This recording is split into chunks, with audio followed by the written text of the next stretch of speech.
So I thought I'd just check with you what your situation was. Mr. Mayor, one of the sorry, we don't need to look at them. There's one of the most nasty lies that's going around about this, and I'm not saying it's coming from you, it's coming from Enfield Labour Council, is that these are all car parks and golf courses, which is not the case. I'm not getting into the debate on it once again. It is not the case, and I think what leads to serious public distrust is when politicians try to gaslight what is right in front of people's eyes.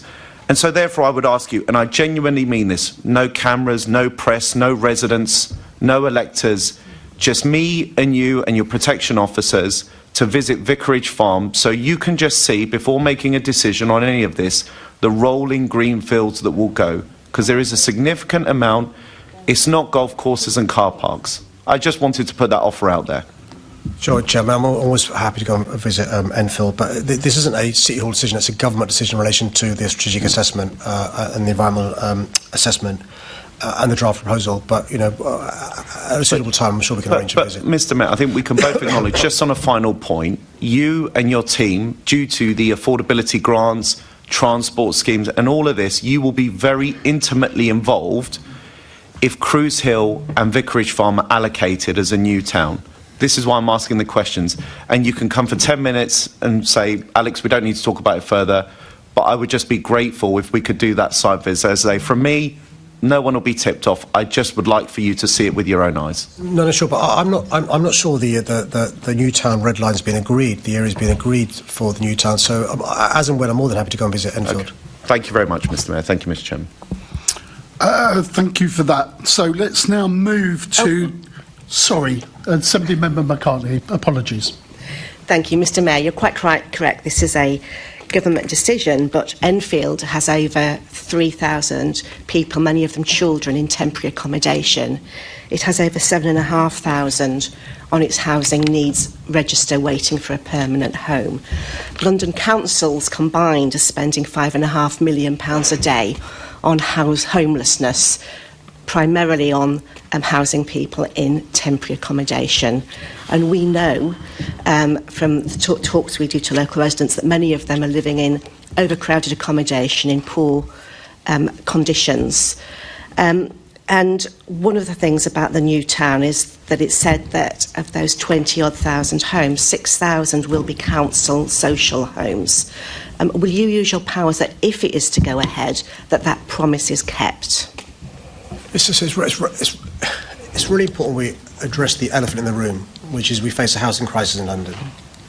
We need to build more homes in London.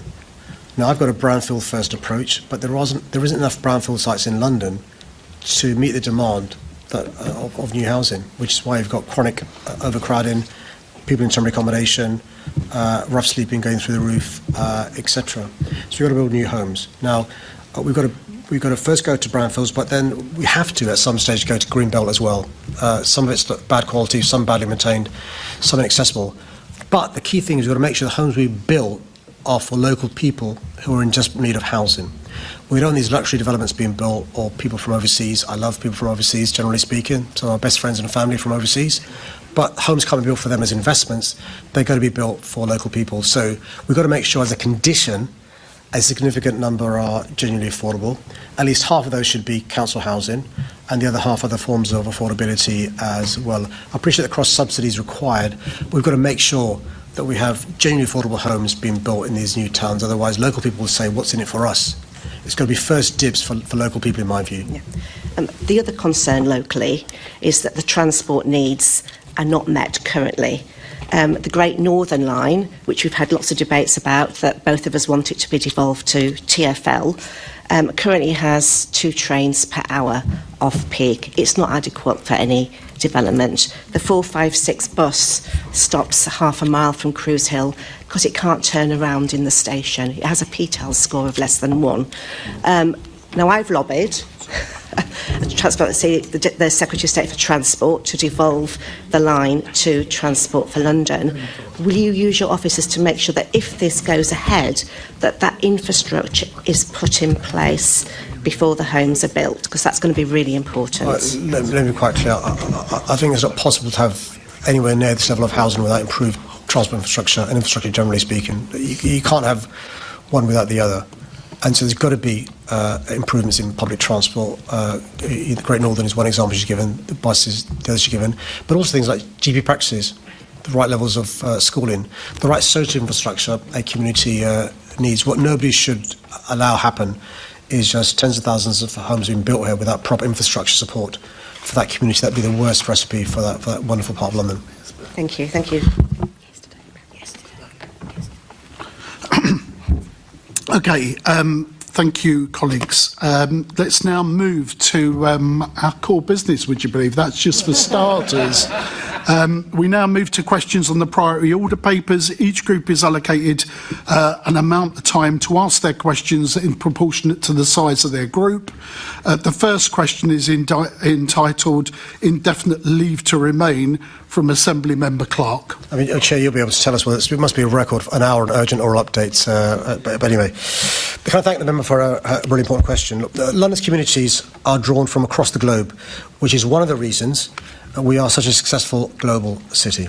Generations of migrants contribute to London's success economically, socially and culturally. Migrant Londoners will always belong here as valued members of our city. Abolishing indefinite leave to remain would mean abolishing the prospect of a settled future for thousands on a route to settlement and uprooting the lives of people who've been contributing to our city for decades. Many of our families, neighbours, colleagues and friends will have seen the news as a threat to their livelihoods. It is also an affront to London itself, a city that thrives on diversity and whose economy and public services rely on migrants. These proposals aren't properly thought through, creating so much uncertainty about who they would impact. It's impossible to quantify how big an impact these policies would have. What I can tell the Assembly is that around 1 million migrants in London don't hold a UK passport. They will hold a mix of immigrant statuses, including those with indefinite leave to remain or on a pathway towards this. Of course, we must redouble our efforts to train up local people for the jobs created in London. But it's worth reminding ourselves that migrant workers play a critical role in key services we applauded only a few years ago during the COVID-19 pandemic, including caring for our loved ones in the care sector, staffing the NHS and delivering for TfL. I've long championed for shorter and more affordable routes to residency and citizenship. It is these rights that provide a basis for equality that enable us to share in the future of our country, whether we are born here or not. The Windrush generation's experience of discrimination in a hostile environment should remind us just how integral citizenship rights are. I'll continue to do all I can to support migrants here in London while ensuring we do much more to train up and support local people into jobs. Thank you for that. When I heard that the Reform Party is planning to remove this status and remove these people from the country, I was immediately alarmed, and I thought about my time when I had indefinite leave to remain. At that time, I was working. I had 2 young children, and I then became a citizen in 2007 in the Camden Town Hall. But despite living a very full life here, I was unable to vote because I wasn't a citizen. When I think about my neighbours, one of my neighbours is a playwright around the corner. One of my neighbours is an IT executive. Another one is chief exec of a charity. One thing we all have in common is we all had indefinite leave to remain, and we're now all UK citizens. When I think about London, you're absolutely right. It's that story of migration. It's that story of so many people contributing to our city, whether or not they were born in the UK. But do you agree that retrospectively revoking immigration status of people in our city would be deeply damaging?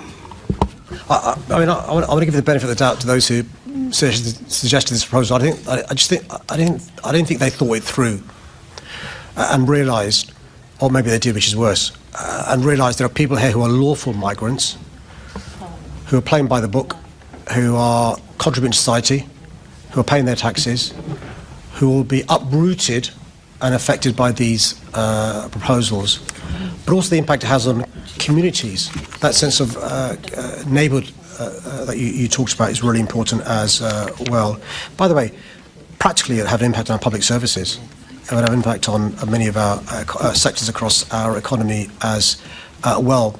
But your point about retrospective nature of this is actually really serious, because I think one of the things that businesses and people crave is certainty, knowing the rules of the game. That way you can abide by the rules of the game. And this retrospective change is one of the most un-British things you could do. Thank you Mr. for that. Mayor, And before I begin, I just want to say that many residents across London are feeling deeply frustrated and unheard regarding these redevelopment plans. People are watching green spaces disappear while being told that these are underused areas or empty land, when in reality families have lived around these communities for decades and value them enormously. And I think one of the biggest concerns is the growing perception that politicians are ignoring what ordinary residents can clearly see with their own eyes. Now, I understand that City Hall may not be the final authority in every planning matter, but surely you would agree that your office plays a major role in shaping the future direction of development across Greater London. Residents in my constituency feel that decisions are being discussed behind closed doors, while local voices are treated as obstacles rather than stakeholders. Just last week, I met with dozens of residents near the proposed development zone. These are not campaigners looking for headlines. These are ordinary working people, pensioners, young families, and local business owners who are genuinely worried about congestion, environmental damage, and the loss of community identity. They are asking a very simple question. Why are massive housing targets always pushed onto the same areas while infrastructure struggles to keep up? And, Mr. Mayor, another point I must raise is trust. Public trust in politics is already fragile. When officials dismiss concerns too quickly or describe objections as misinformation, people feel insulted. They feel like their lived experiences are being brushed aside. Whether it's transport capacity, GP access, school places, or greenbelt concerns, residents deserve honesty and transparency rather than carefully managed talking points. So, what I would ask from you today is something very straightforward. I would like you to personally visit the affected areas, without a press entourage, without political staging, and without selective presentations. Simply come and walk through the communities, speak directly with residents, and see firsthand the scale of what people are concerned about. Because I genuinely believe that once you stand there in person and hear directly from local families, you may better understand why emotions are running so high. Now, I appreciate that strategic planning involves national government, local councils, transport bodies, and environmental assessments. Nobody is pretending these are simple decisions. But leadership also means listening, especially when communities feel overwhelmed by rapid change. Londoners are not against development altogether. They simply want balanced development that respects infrastructure, preserves green spaces where possible, and protects the character of established communities. Finally, Mr. Mayor, I want to stress that this is not about party politics for me. This is about ensuring that residents feel represented rather than ignored. I hope you will seriously consider arranging a visit and engaging openly with those affected before any irreversible decisions are made. Thank you, Chairman.